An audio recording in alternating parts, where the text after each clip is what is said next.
ادھر وہ ہیں، لیکن جب وہ دنیا سے گئے ہیں تو لازمی بات ہے،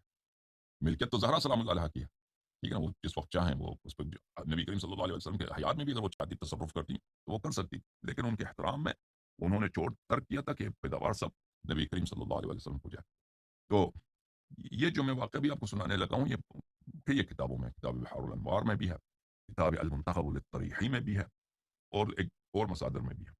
میں آپ کو اس واقعہ جو سنا رہا ہوں کتاب الکشکول فيما جرى على آل الرسول صلی اللہ علیہ وآلہ وسلم، تالیف المحدث الجلیل العلامہ سید حیدر ابن علی الحسینی العاملی، یہ میرے خیال میں 8ویں صدی کے یہ متوفا ہیں۔ یہاں پر صفحہ نمبر 203 میں وہ ایک روایت نقل کرتے ہیں، وروى المفضل،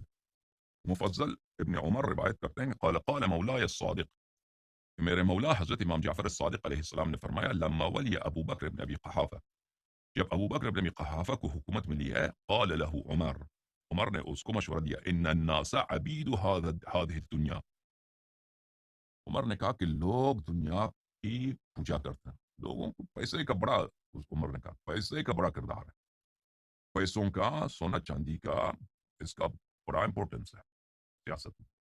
اور لوگ اسی کے گرد جمع ہوتے ہیں جس کے پاس پیسے ہوں، اگر جہاں پہ کیش ہے، جہاں پہ پیسے ہیں، وہاں پہ عطایا مل رہی ہیں، ہدایا مل رہی ہیں، لوگ اسی کے پاس جاتے ہیں۔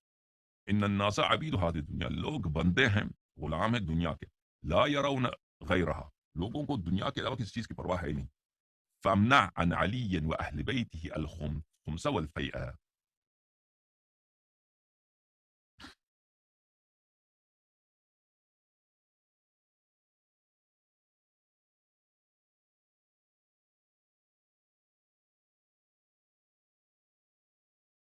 تو کیونکہ خمس میں بلی، کیونکہ قرآن کی آیت ہے وَأَنَّ وَغَنِمْتُم مِّن شَيْءٍ فَإِنَّ لِلَّهِ خُمُسَهُ وَلِلرَّسُولِ وَذِي الْقُرْبَى،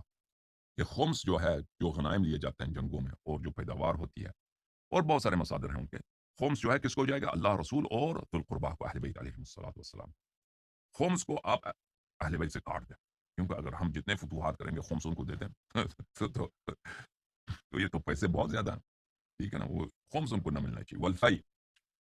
فی، اور جو غنائم ملتے ہیں کفار سے، ان سے بھی ان کو منع کریں۔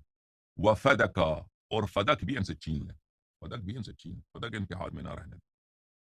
فإن شیعته اذا علموا ذلك تركوا علیہ، علی علیہ السلام کے جو حمایتی لوگ ہیں، شیعته یعنی اس کے جو حمایتی ہیں، جب وہ سمجھ جائیں گے کہ اب علی علیہ السلام کو خمس نہیں ملے گا، غنائم میں سے اس کو کچھ نہیں ملے گا، یہ سب ابو بکر نے کاٹ دیا، اور فدک بھی ان سے چھین لیا، یہ سب چھوڑ جائیں گے، اس کے پارٹی کو یہ لوگ چھوڑ دیں، وہ اکیلا رہ جائے گا۔ وَأَقْبَلُوا إِلَيْكَ، اور وہ سب تیرے پاس آ جائیں گے، رغبتاً فی الدنیا وَإِيثَارًا وَمُحَابَاةً عَلَيْهَا، اور یہ دنیا کی محبت میں، دنیا کے چاہت میں آپ کے سمت آ جائیں گے، اس کو آپ علی علیہ السلام سے کاٹ دیں۔ ففعل ابو بکر ذلك، تو اس وقت ابو بکر نے کہا کہ ہاں یہ بڑا اچھا مشورہ ہے، تو اس نے یہ سب کام کیا، خمس بھی کاٹ دیا، غنائم میں سے بھی ان کو حق کاٹ دیا، اور نبی کریم صلی اللہ علیہ وسلم کے جتنے اموال تھے بشمول فدق، وہ اہل بیت علیہ السلام سے انہوں نے چھین لیا۔